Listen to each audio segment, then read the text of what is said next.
Hey there, Duke fans. Welcome to episode 195 of the Duke Basketball Report podcast. I'm your host this week. I am Jason Evans. We are coming to you on a bright and early Thursday morning. It's been a tough week here for Duke fans. We took a pretty dispiriting loss to Wake Forest the other day. Before we get into that, I will bring in my partners in crime in Washington, D.C., Donald Wine. Donald, how you feeling today? Tired. And that's how we played on Tuesday night. And that's why we are now looking up at the number one spot in the standings. And Sam Klein's in Durham, North Carolina. How was campus Tuesday night, Sam? Well, it was the last day of classes for Fuqua because we operate on a quarter system, and everyone was supposed to go out that night. And I was home watching the game, and then I didn't leave my apartment. So yeah. But last night I recovered. I went bowling, and in one game I bowled a 167. So that's pretty good. And I hadn't picked up a bowling ball in like 6 years. So then I had a few more Coors Lights, and then I didn't bowl any more 167s. There you go.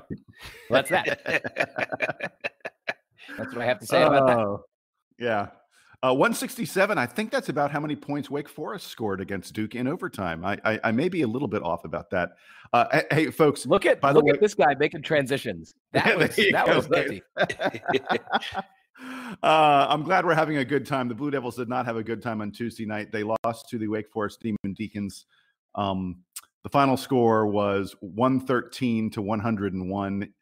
I said that correct, 113 points. I believe I read that it was either the most or tied for the most points ever allowed by a Coach K coach team. I have a very important clarifying question. Please, yes. Does Duke's 101 points in that game count towards the stats game? Yes. And give me a reason why it would not. The question was how many times will Duke score 100 points in a game this season? I believe that Duke scored more than 100 points in that game.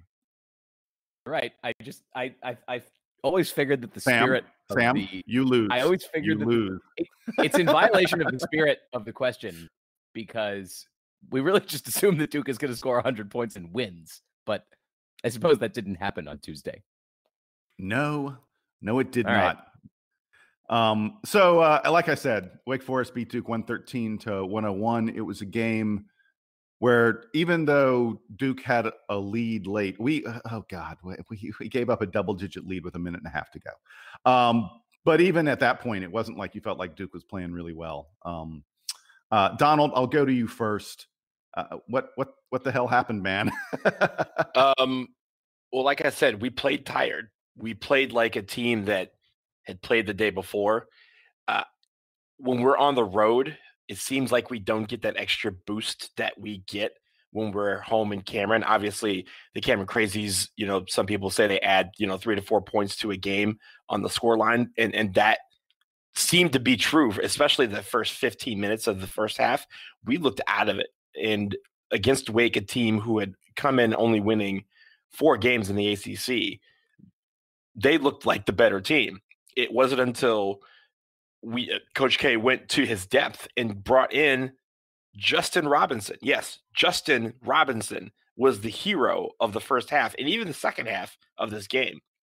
And he was the spark that got us back. And then even in the second half, when he started the second half, we went out to like a 9-10 point lead.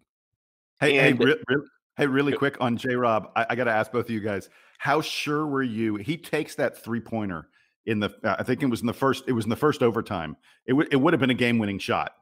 He airballed it, but I was certain that was going in. Weren't you? I was like, this is Justin Robinson's game. I was sure it was going in. I was sure he was missing it because he was shooting a three in like a pressure situation, which never done before. I didn't think he was going in, but I was going to give him a pass for it. And I gave him a pass for it. I'm not blaming him. Let's be real clear. Yeah. There are forces to blame for Duke's for that abysmal loss. Justin Robinson is not among those forces. That is the only thing he did poorly on Tuesday night. That Justin Robinson was open for a three-pointer in overtime is more of an indictment of the rest of the team than it is for him for missing the shot. Well stated, sir. Yes. Yeah. Thank you. Is this the portion of the podcast? Sorry, Donald. I tossed it to Donald. Donald gets to say 5 words, and then we all start talking. Is this the portion of the podcast where we get to talk about the fact that everyone over 6'4" for Duke had fouled out? I was going to get to that. I was saying he had a great game. It reminded me of. Reminded me of the UConn. No, go ahead, Jason. Go ahead. Just keep talking. It reminded me of the UConn game in 2005. 2004, Jason, you're getting old. The 2004 UConn game. Good. Where why are you bringing up old shit? Huh? Why do we have that was the last game. Why do we have to go back to 2004? Huh? We're having a bad enough. Why do we have to talk about this? We had plenty of games before that or after that you could have talked about. You had to go back 2004. What's up? Like, Jason, do you want to Jason, do you want to rehash the 1994 national championship game that neither Donald nor I remember? I remember that game. Not everyone fouled out of that game. Hey, that game is Tony Lang's fingertips. Tony Lang, if he doesn't trim his nails, he blocks Scotty. It was a Scotty Thurman shot. He blocks Scotty Thurman's shot. Grant Hill goes out with another national title. Let's come back. Okay. Let's come back to the present. Donald, continue. I apologize for what I have done. I'm glad we are having more fun than I thought we would have right now. I'm glad we're trying. We really are. So, yeah, I think the most frustrating thing was the fouls. And honestly, I'll say it on both sides. We had 3 guys foul out. We had 3 guys with 4 fouls, 2 guys with 3 fouls. We allowed 50 free throws. We allowed Wake to take 50 free throws. That's a metric buttload of free throws. Do you know how many free throws that sometimes we go weeks without collectively allowing 50 free throws? We did that in one game. I know how many it was. It was 50. 50. Is that a metric buttload? Is a metric buttload 50? I thought is that the English? I think metric was 54. Are we getting the weeds a little bit? It's a lot of free throws. That's in imperial units. You wouldn't understand. Yeah, it's in Celsius. Don't worry about it. Like, come on, man. So that is what changed the game. Hey, did you guys know, by the way, Duke, even after that game, after the Wake Forest game, Duke is 21st in the nation at opponents' free throw rate. Like, you're right, Donald. Like, one of the things we don't do is we don't foul and give up free throws. And in this game, it's the quintessential Duke thing. You know, we had the interview with Jay, and he talked about what makes a Duke team a Duke team. One of those things is we used to make more free throws than the other team attempted. And, you know, their games are, you know, we'll make 10, 11 free throws, but we'll allow like 6 attempts because we're not fouling. We're not sending them to the line. That's what happened on Tuesday night. They were earning a lot of points from the charity stripe. 37 of 50. 37 points is a lot of points for anyone. 37 points from the free throw line is just absolutely astounding. And what it did was it changed the game. And I'm not saying that the refs were, you know, changed the game. The fact that 3 of our big men fouled out and we entered overtime with Matthew Hurt as our lone big man really hurt everything. Brandon Childress, I'm going to talk about him for a minute, and then I'll let Sam chime in. Brandon Childress, we had locked him down the entire game. He had 1 point with 30 seconds left in regulation when they took a timeout and they were down 5. They hit a layup. They go back down. Jordan Goldwire turns the ball over, and then Brandon Childress comes down and hits a 3. That was his first, with 18 seconds left in the game, that was his first field goal of the entire game. That ties it. We send it to overtime. And then in both overtimes, because there's no big man to kind of help at the rim, he goes off. He scores 16 points in the 2 overtime periods. And I'm sorry, take the 3 out. So he had 13 points in the 2 overtime periods. That changed the game. He hit shots down the stretch. We couldn't take care of the basketball, and we looked lost in both overtimes. Even, I mean, Coach K even said in the first half, we looked lost too. And I agree with him until Justin Robinson came in. But that second half, we had a stretch where we were playing good defense. We were making our shots, and we built a 12-point lead. We lost that. We lost the game. So, Sam, what did you see individually? I mean, let's talk about the players. Let's talk about what happened as opposed to as a team. tell me about, different things you saw from individual Duke players that either concerned you or, I mean, is there any, I guess, other than Justin Robinson maybe playing his way into the rotation, there isn't very much positive, was there? I think that Justin Robinson and Wendell Moore acquitted themselves well in this game. Robinson, of course, being, I think, the highlight because he was playing key minutes at the end of the first half, into the second half, in the overtimes. I mean, he was one of the most instrumental players for Duke. Even though he only got 15 minutes, they were effective. He was blocking shots. He was playing pretty good defense, actually.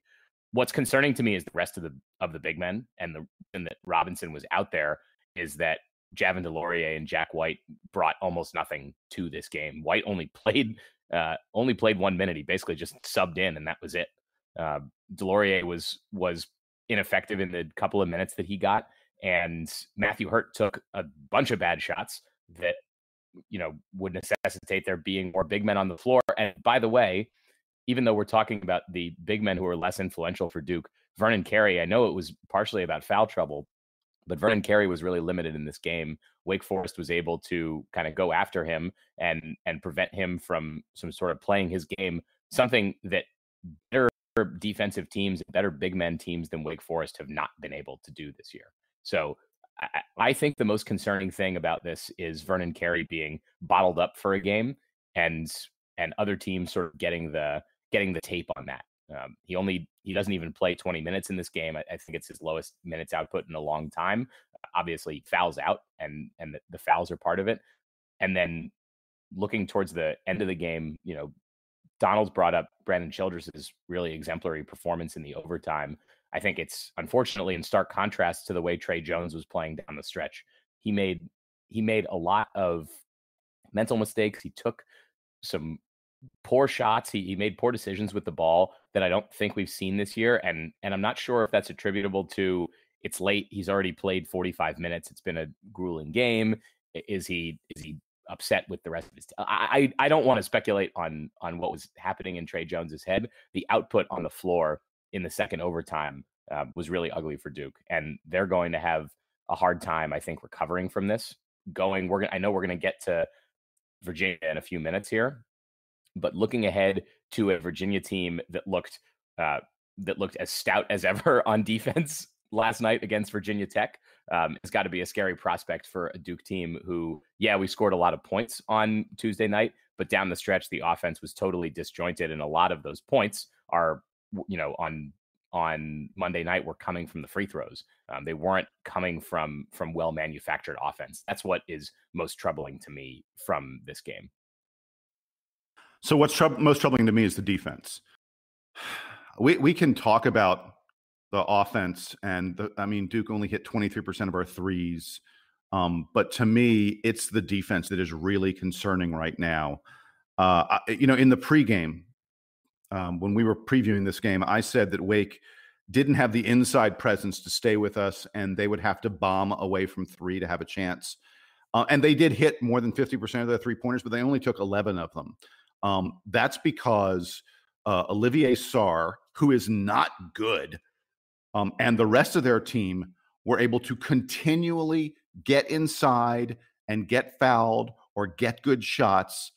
It was unbelievable how bad our defense was in the final 11 minutes of the game, the final minute of the game, plus the 10 minutes of overtime. Wake Forest scored 44 points. 44 points in 11 minutes. Think about that for a second. That's, by the way, I did the math. That's 160-point pace. That's right. Duke gave up. That's unbelievable that our defense gave up a 160-point pace for 11 minutes of basketball. Teams are able to get to the rim way too easily against this Duke team, and we're either fouling them or allowing them to hit their shot. Duke hadn't allowed more than 100 points in 407 games. Guess what? That streak is over in a big, big way. If you put the ball on the floor and beat Duke to the rim, you win the game. That's what teams have figured out. I don't know what's going on, because I thought Jay Gold and Trey Jones were supposed to be two of the best ball defending guards in the country. I can't figure out what's happened to them. What happened to the Duke team in December and January that was throttling teams on defense? I mean, do you remember like what we did to Miami and BC and some other teams in January? Our defense was, we didn't have the top ranked defense in the land, but we were like number 2 or number 3. And if you look at us now, we just keep on dropping in the advanced metrics in defense. Defense is supposed to be constant. I mean, everyone says you can have a bad shooting night, but D always shows up. If you're good at defense, it's always there. How has it gone away for this Duke team? I can't figure it out. According to T-Rank, they track things over 10 days as opposed to the entire season. In the past, not 10 days, 10 games. In the past 10 games, Duke has been the 35th best defensive team in the country. I mean, that's not awful. But this is a team that, like I said, was top 2, top 3 all season long, and suddenly we're barely top 40. I don't know what's going on. Being 35th in the country is fine for competing in the ACC. That is not fine for winning a national championship. That is exactly not fine for going deep in the tournament. And Jason, I'm glad you brought up the recent trend, because I think that's among the concerning things is that we thought, okay, perhaps the NC State game was going to be a blip for Duke, and that they would recover. Yep. They would. I incorrectly thought after this past weekend, that Duke would be motivated, given that Florida State put Duke in the driver's seat for the ACC regular season championship on Monday night by beating Louisville. I thought, all right, this is clear motivation for Coach K's team to be, roll right through these last few games, all of which Duke should be favored in, heavily favored against Wake on the road and NC State at home, and even UNC at home, and the only potentially challenging one being UVA. Get motivated to roll through those games and win the regular season championship, which Duke hasn't done in 10 years.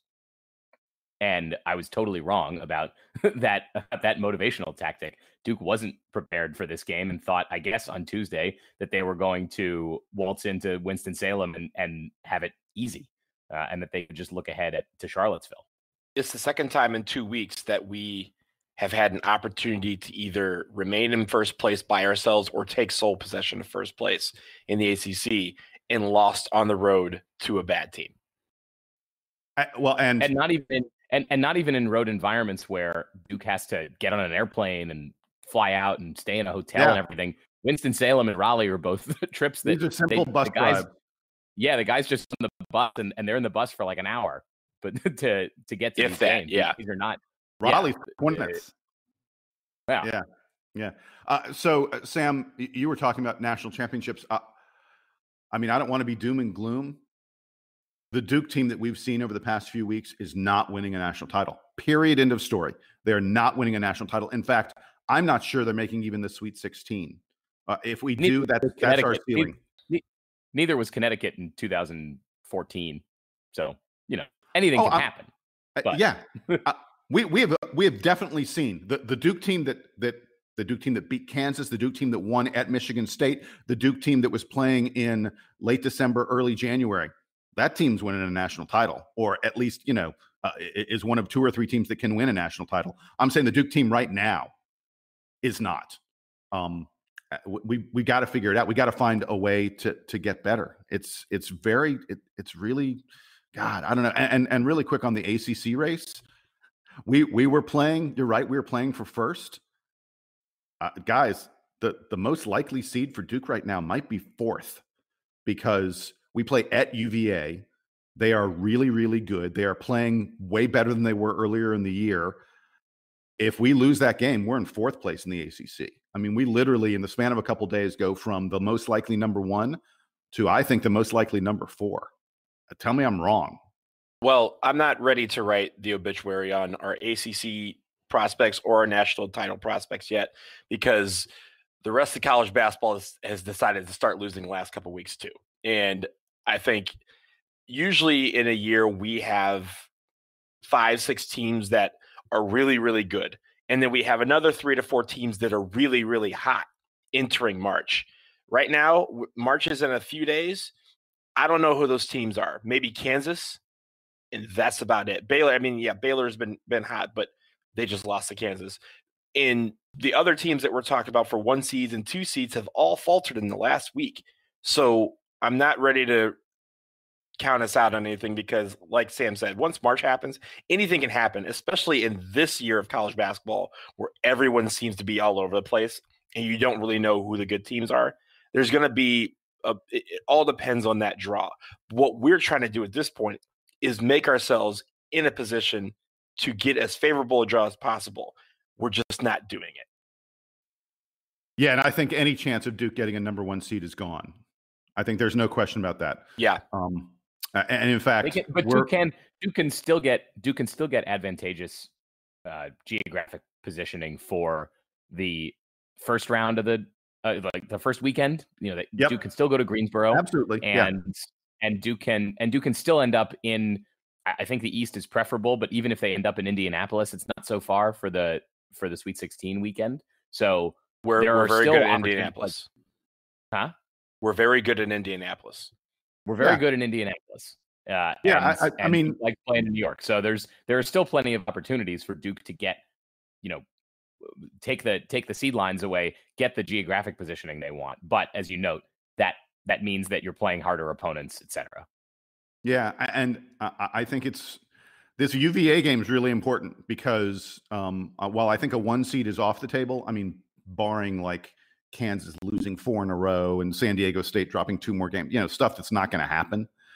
Well, I think the 1 seed's off the table. I think a 3 seed maybe we're not there yet, but it's coming into play. And this team needs to figure itself out and get back to being a team that deserves a 2 seed. So the first step toward getting all that done is playing UVA. And we're going to have a very special preview with a special guest of that UVA game in just a moment. Hang with us.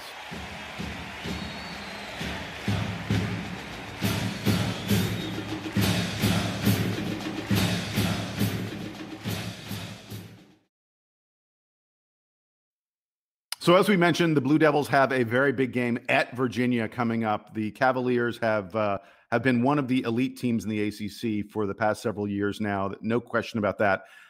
They looked like they were down for a little while earlier this season, but they've been playing a lot better. And rather than having us try to guess at what has been going on with UVA, we decided to bring in a special guest. Caroline Darney is one of the administrators, hosts. I don't even know what your title is at Streaking the Lawn, which is the SB Nation site for UVA fans out there. Caroline, so what is your title? How would you describe what you do for Streaking the Lawn? I'm one of the editors / contributors for Streaking the Lawn. And yeah, so I do a little bit of everything, primarily basketball, a lot of lacrosse, a lot of football post game. So a little bit dabble here and there, but primarily basketball is my jam. So did the Final Four last year. Yeah, it's my thing. It's my most favorite season. I grew up an ACC brat. Both my parents went to NC State actually, and so I grew up watching ACC basketball. So it's always my favorite. I was gonna say, is Scott Stadium where we find this lawn that you're streaking? No, so that's actual central ground. So it's by the rotunda, and the rotunda between Old Cabell Hall, there's a statue of Homer, and the rotunda, it's tiered, and I don't even know how long it actually is. Maybe like half a mile, quarter of a mile. It feels longer, I think, when people are running it naked. But the tradition is that you streak the lawn before you graduate, running from the rotunda all the way to the statue of Homer. I will not ask you if you have streaked the lawn because I think it would be inappropriate. Let me tell you, the funniest thing is the first time that I had to read, or that was at an ACC tournament press conference, and they have you say your affiliation before you ask the question. So I'm sitting there, and I think it was, I want to say it was like London Francis and Kyle Guy. It was like Kyle Guy's first year or something. And I was like, Caroline Darney, Streaking the Lawn, like trying to like mumble it a little bit. And the two of them like kind of laughed. Like they know the whole situation, like the stories and all that stuff, but it was just hilarious. And I was like, I wish we could have picked a different name if we're being honest. Well, hey, let's get to the reason we have you here. We want to talk about the Cavaliers. Virginia did. Let's be honest. They did not look good earlier this season. I mean, there was a point where they were just 4-4 in the ACC, and I know we were talking about NCAA bids, and are they even on the bubble, or they're certainly very close to the bubble. And since then, they've won. I believe it's 8 out of 9. The only loss being a game at Louisville. Boy, there's certainly no shame at all in losing at Louisville, and it was a very, very competitive contest. Yeah. Talk a little bit about what's going on with this team. I think maybe y'all are not playing quite as great on defense, but you're playing better on offense. Is that accurate? Because you were terrible on offense for a long, long time this season. Yeah, I think it's not so much that the defenses had any gotten worse or anything, but the fact of it is the offense is starting to click a little bit. Some of it, you know how it always feels like everyone has their career day against you. And it's one of those things where, so beginning of the season, they got in, a bunch of guys had new roles, right? So you lose 3 players to the NBA draft, which for the way Virginia's built, that system is not prepared for the early departures. Obviously, Bennett isn't bringing in a ton of one and dones or any of that. So trying to come up with a way to mitigate those losses. And then also factoring in, now you had first years like Casey Morsell transfer, Tomas Walden-Tensai coming in from junior college, and then players like Cody Statman, who were I don't even know if you'd call him quite a role player. He barely played at all last season, that are all in new positions and all need to be major contributors. So early on, Casey Morsell was struggling with his shot. Well, everyone was struggling with their shot, if we're being honest. Walden-Tensai had a wrist injury, and you've seen what he's done in the past. He struggled a little bit last night against Virginia Tech, but in the past, in that win streak, he's shooting nearly 50% from 3. And that changes everything because you're looking at the dynamics of the offense.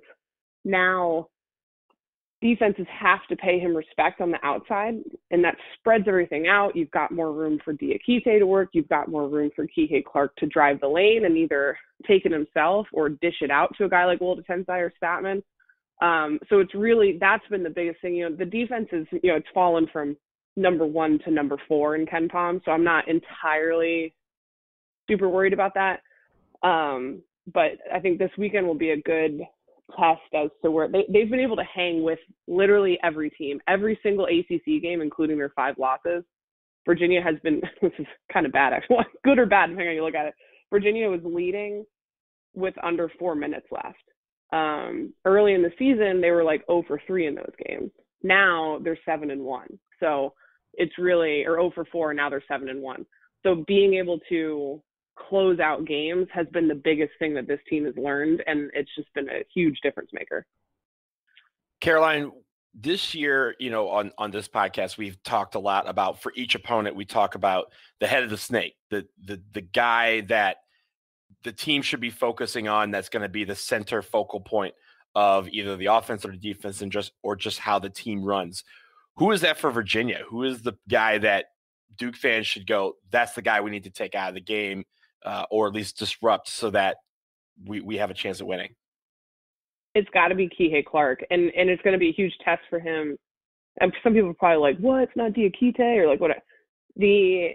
Everything runs through Kihei. He's leading the ACC in minutes played. There isn't a real backup option. Again, the way things kind of shook out, Bennett was expecting to have Guy and Jerome for one more year.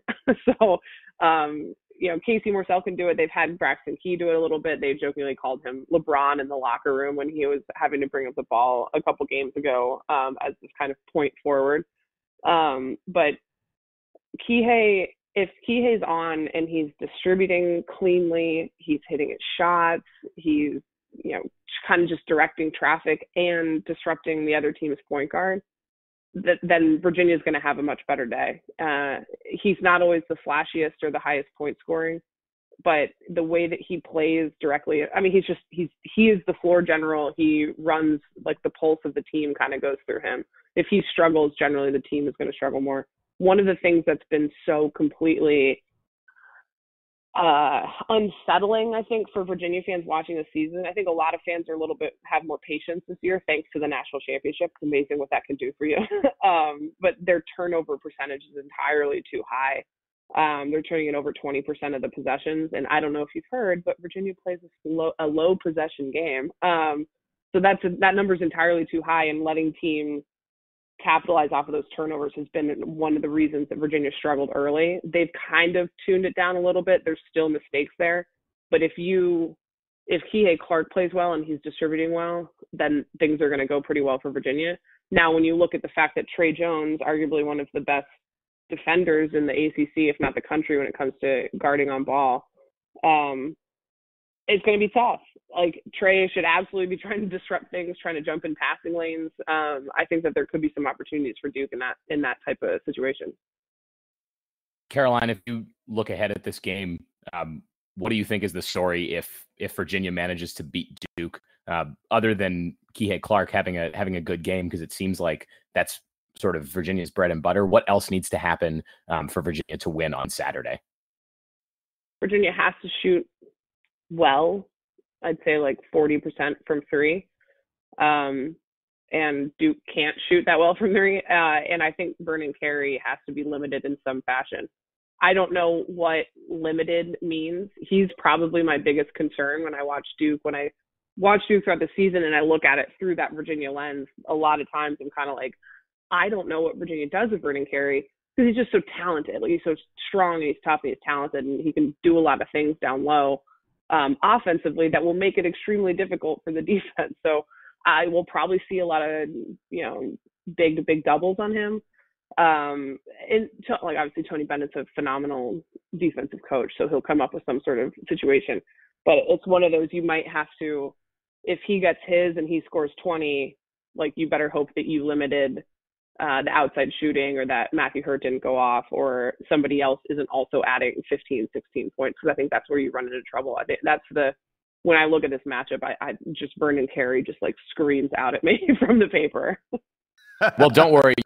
You're not the first. You wouldn't be the first Duke opponent that is scared of Vernon Carey. That's not out of the ordinary for anyone playing Duke this season, although different teams have reacted in different ways to sort of letting him play his game, or trying to bottle him up and let, like you said, guys like Matthew Hurt or somebody else take him out. Hey, Caroline, let's wrap it up with this. Give me your prediction. I mean, what do you think? How do you think this game turns out? Who do you think wins, and what's the scenario behind that victory? These games predictions. Obviously, no one likes doing predictions because then you put yourself out there, right? But I think it's okay. Hey, if you pick Duke, we won't tell any UVA fans. Okay, good. That's good to know. We're terrible. We're terrible at predictions. Duke lost to Wake Forest this week, and we all on the show were like, well, this is going to be a fun game to sit back and relax before we have to play UVA next weekend. So there you go. We're wrong. Yeah, that's man. ACC, man, I'll tell you what, nuts. I look at this game and the way Virginia's playing right now, not necessarily just looking at the numbers, but they're playing much freer, much more comfortable. They seem to be having more fun. Obviously, winning is always more fun than losing, but even in these close games, like even last night against Virginia Tech, they never seemed rattled. They dealt with Tech coming back from, down 15 at the half, like took it in stride. Kihei Clark hits the game winner. So as they're getting more and more experience and playing more loose, I like that vibe of it. I don't love Duke coming off an embarrassing loss. Those are always, I feel like Virginia always gets Duke coming off of a loss, and then they're very angry, and I don't like angry Duke. So I think it'll actually stay close-ish. But oh man, I go back and forth. It depends on when you ask me at any given moment. You know what? Let's go. Let's have some fun. Let's say Virginia in a really, really close one. Let's have some fun. I'll be allowed back into the UVA community. That's not a crazy prediction. Not at all. I would merely point out that as dominant as Virginia has been in recent years, they have not been dominant against Duke. Tony Bennett. I know. He's 3-11. He's 3-11 against Coach K. There have been plenty of those years where, let's just be honest, Virginia was better than Duke. and the Blue Devils still figured out a way to win, even at UVA. I can't imagine there's anyone else in the ACC who has won even close to as much at UVA as Duke has in recent years. And what's crazy too is I remember. So I like to discount everything kind of 2013 and before. So the first 4 seasons, I'm like, you know what, Bennett, we'll give you those to kind of figure things out. But I think it's like in the last 9, it's like 6-3 Duke. And it's so crazy because, like you said, like the records, like, you know, Bennett has an 11-game win lead over Kay and Roy when it comes to just ACC wins since 2014. But there's always been, which is why too that Vernon Carey scares me. Whenever Duke comes to JPJ, some superstar first-year freshman for y'all goes off. Like I've seen Jason Tatum go nuts. Oh, Tatum had a huge game against you guys. Yeah. Huge game. And it wasn't even like bad defense. It was just, he was just like, well, here's good, you know? And then you look at like what not even necessarily Zion did last year, but the way that Zion had the block. He had the block. That was nuts. Yeah. Cam Reddish started the game like 5 for 5 from 3, and he came into the game shooting like 28%. And I was like, of course. But even Tyus Jones, a couple years before that, one of the Justin Anderson teams, the one that had Justice Winslow and Tyus Jones, like they were down 10. They won a title. They were down 10 with like, that's fair. That one makes me feel a little bit better. I was going to say Tyus Jones making that shot is like one of the major highlights from that season that we see all the time. Yeah. So it was a crazy game. It is not UVA centric to think that this is, you know, this is just like woe is us. We remember those things too. That they stand out for us. That's good. That makes me feel a bit better than like, at least, you know, and this way so many discussions, but Virginia hasn't beaten Duke at JPJ since Joe Harris dropped 36 on Duke in like 2013. So I didn't realize, and obviously it stinks. I think it stinks that they don't get to play each other every year, because I think it's way more fun to have, obviously, you know, Duke, Virginia, and normally North Carolina, and then you throw in Louisville and Florida State have kind of established themselves as the upper tier consistently, given a year or two here or there for teams to kind of figure things out. I wish that Virginia got to play Duke every year because it stinks not to get a second chance. Or like last year was great. Like even though both games went Duke's way, like that game at Cameron was super entertaining. And obviously the one in Charlottesville, I was actually kind of impressed. They kept it within 10 the way that Duke was playing. But I was real quick story before. I know you guys probably have like a timeline on these things, but I covered the game at Cameron in 2018 when Ty Jerome hit that big shot, and I ended up having to sit with the Cameron Crazies because of there wasn't enough space on press row, so I worked at the SID. So it worked out. It worked out perfectly, and it was such a cool experience, and not just because Virginia won, but being able to be among the students and like, look, there's people make jokes about like, oh, the chants have gotten lame. And, you know, obviously Coach K is like, you know, the whole, you know, don't sit with us, or the sit with us thing that went on this year. But the knowledge of the fans was so entertaining and fun to sit with, and like hearing them just say like, oh, well, that was a good play. That was a great shot. And, like walking out, there was no like, oh, F Virginia. It was like, well, that was a really good game. We fought back. We'll get them next time, like that kind of thing. And it just was such a cool experience that this needs to be more of a thing that happens more often. And I say that even as the person who covers a team that's, you know, 3 out of the last whatever number games, you know. So I don't know. That's my spiel. I think they should play more often. But hey, we would not object to it. If you want to come back and hype up the Cameron Crazies for us, that would be great. People really dog the Cameron Crazies, and I, you know, sometimes they're still good. So I'm into that. Yeah.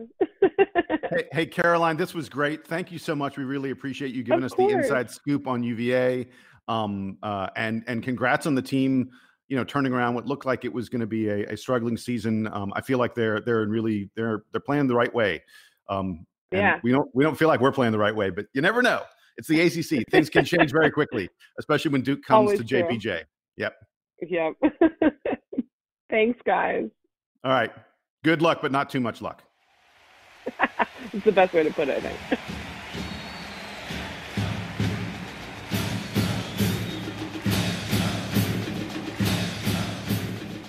So again, Caroline, that was great of her to join us. It was a lot of fun, and that was a good way to get a preview of the Virginia game. I don't know, guys, do y'all have anything to add on to what she said about UVA? I'm worried. I'm very, very worried about this Duke team being able to generate the right kind of offense. On the other hand, we've been terrible on defense lately, and if you want to get better, playing UVA is a good way to get better because they're terrible on offense. I have a prediction. Yes. Yes. My prediction is that neither team will score 100 points in this game. Oh, that is bold strategy, Cotton. Let's see if it pays off for you. Yeah. Otherwise, I got no idea what's going to happen here. I agree with her that it's like there are so many weird variables, especially with Duke this season, with different players stepping up at different times or stepping back, perhaps, as it were, against Wake Forest. So I got no idea which version of Duke we're going to see on Saturday. After the NC State loss, I was still saying, look, things are fine. Duke sometimes just loses a weird game in Raleigh. Like, that is not the first time that's happened, even to a good Duke team. But after the game on Tuesday, not a clue. So looking forward to seeing it and seeing what the Blue Devils are able to pull off. Hopefully they're able to maintain the 3 or even the 2 spot ACC after this weekend. When she was talking about us playing Virginia, and it always happens after we lose or something bad happens on our team, that really struck me, because we even talked about 2015 where, remember, Rashid Suleiman had got kicked off the team not 48 hours before that Tyus Stones game. So, and we were worried. And we were just as worried then. We were like, our season's over. This is it. We lost a guy that contributes a great ton. And all of a sudden it was, Tyus Stone's era happened. So anything can happen on Saturday. I'm not going to make any predictions because I just don't want to, because I don't feel like I need to be wrong again this week. So there's that. Does Javon DeLaurier's disappearing act count as the motivator, like Rashid Suleiman leaving the team or Gerald leaving to motivate the 2010 team? Like, does this work the same way or no? We'll find out Saturday, I guess. I hope it does, because that means we're going to win. The only thing I feel certain about with this Duke team is to say that I have no idea, and anyone who tells you they have any idea is lying to you, what kind of team we will see. I mean, literally, it was funny. In the span of a week. I was going to say, go ahead. No, just that we asked Jay Billis. We asked Jay Billis about this the other day. In case you didn't hear, we interviewed Jay Billis earlier this week. Go listen to the Jay Billis about go listen to that. Much more fun than this. We asked Jay Billis about how you can, when does the team start to coalesce and all that, and he said it's always a work in progress. Like, it's more of a work in progress than you think it is, looking from the outside to know, like, all right, these are the guys who play at this many minutes. Here's who plays together. Here's who's down the stretch at the beginning of halves, whatever. It is more influx than fans and media give it credit for. And I think we're really seeing that, especially this season. Yeah, that's it, baby. I mean, we got no idea what's going to happen. Duke looked like ass against NC State. We then beat the doors off of Virginia Tech. Then we looked like ass again. I mean, come on. So we go win. Yeah. So Duke will win. Yes. Does that mean Duke's going to lose to NC State again next week? No, I'm coming down. It can't happen. No. It can't happen. Not allowed. This is stressful. I want us to just play consistently, please. Anyway, that's going to do it here for episode. Yeah. Y'all got anything else? Nah. What the hell? No. We're signing off. Getting done with this baby. So this was episode 195 of the Duke Basketball Report podcast, whatever the hell we are. We don't know what we are any more than the Duke Blue Devils know what they are right now. But we're going to be playing UVA over the weekend, and we'll be back to give you a full recap of that game and look ahead to much more still to come. The season ain't over, people. We just don't know where the hell it's going. I am Jason Evans. So grab it. So strap on your seatbelts and hold on. This ride's going to be fun. There you go. I am Jason Evans. Thank you, Donald Wine and Samuel Klein, for joining me. DBR Podcast, episode 195 in the books. Duke Band, take us home.